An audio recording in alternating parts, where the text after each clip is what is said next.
welcome back to Sunny Life channel. Thank you so much guys for tuning in. To all my subscribers, thank you so much guys for amazing support, and if you are new, you are welcome. Please don't forget to subscribe, comment, like and share this video. Generation the legacy. Guys, let's talk about Mbali and what will happen to her.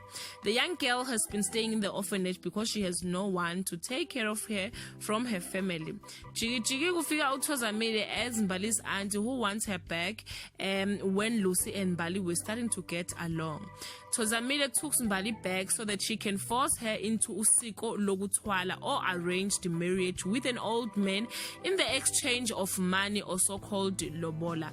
This is what happened, guys. Lucy has been trying to call Mbali and her auntie said they lost the phone when they were traveling to KZN. Lucy will definitely feel that Mbali is in danger, as her auntie's attitude is also raises Lucy's eyebrows. Then they will decide with Imreza to go door to door with Mbali's picture in KZN, asking everyone if they had seen the young lady in the picture.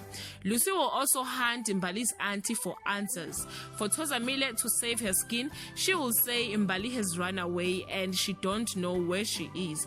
But unfortunately, she won't trust her or buy her story, and she will end up finding the truth that Mbali has been forced into illegally marriage.